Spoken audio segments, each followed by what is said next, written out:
Good morning. We're on the roof for claim 911559-GQ. It is February 25th. It's around 52 degrees. We are on the front right facing slope.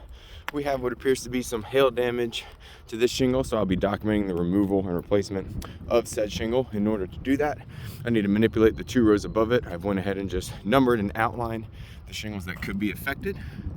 The tools that we'll be using today is the standard roof snake, as well as a first hatchet. The only other tool I like to use at the beginning is a painter scraper. That's just used to break the seals. It's a lot less abrasive and it causes less mechanical damage in the long run. So with that being said, let's make sure our damaged shingle is unsealed. The one above it is already popped open right here. Make sure that's already done, as well as number 2 above it. Alright, I'll be using the tail end of my hatchet to lift the above shingles up just high enough to get access to the fasteners.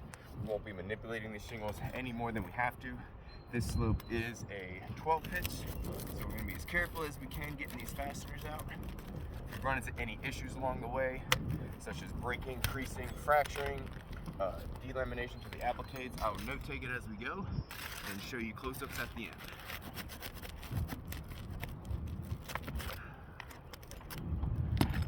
Overall condition is fair. There is some granule loss and blistering present. I believe we were finding some hail damage to this roof claim. We have a nail pull through on this one, but that's okay because it's the damaged shingle.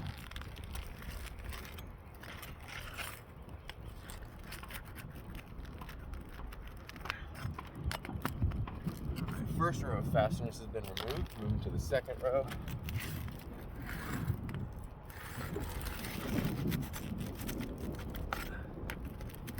Seeing some granules flake off as I'm manipulating the second row. We have a nail pull through on this one.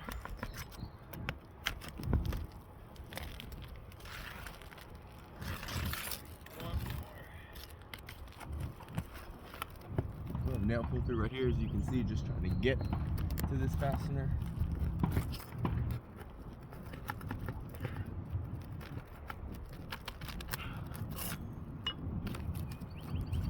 Should be the last fastener.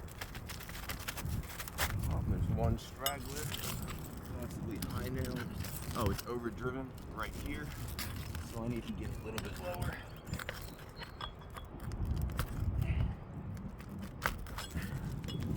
And there you go. All right, now they've all been removed. Damaged shingle is out. We're going to be replacing it with a standard 30-year laminate. Get these at any local roofing supply store, big box.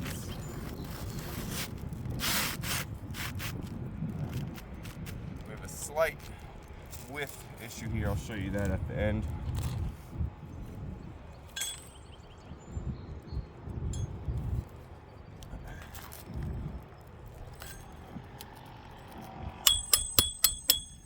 A lot of granules flaking off now.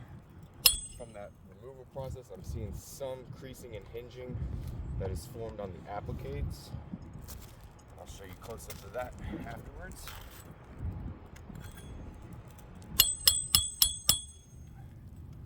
That's a little crooked.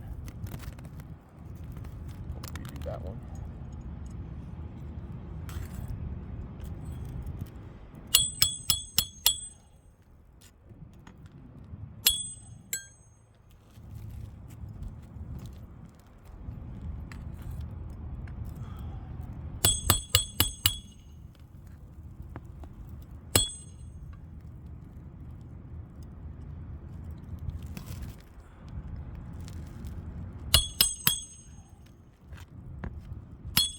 First row is in. Moving to the second row.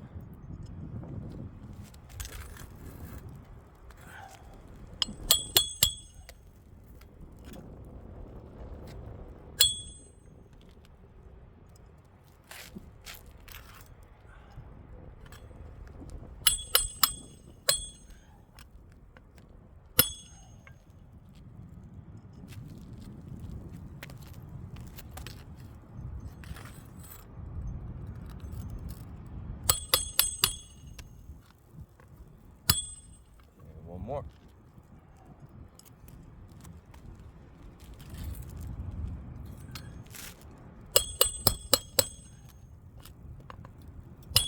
Damaged shingle has been repaired. Let's take a look at what we're working with. Hopefully you can see this in the video. I'll take close-up photos as well. But during the manipulation process and the removal, we have crease and hinging on this applicator right here. We have a light tear, double crease on that one. We have a crease right here forming. If I just lightly touch it, you can easily see the granules come off. Another crease as well, and as well on the first shingle over here. We go to the second row, we have a clear fracture on this applique. We have another light one forming right here, and another fracture on this applique as well. So unfortunately, in an effort to repair, we have shingle number 2 from this corner right here. We appear to have creased here and a new one forming as well right there. So like I said, unfortunately, in an attempt to repair one hail damaged shingle, we've unfortunately damaged not 1, not 2, but 3 shingles above it. This would be deemed a failed attempt. We wouldn't be able to warranty this work, and as we go to spot repair shingles that have various wind and hail damages, we would only create a domino effect moving on up the slope. So with that being said, we would kindly ask Nationwide to reconsider the repairability aspect of this claim so that we can bring the insured back to pre-loss conditions. This video will be accompanied by close-up photos of the damages that occurred so you can get a better visual. Thank you for watching. Have a good day.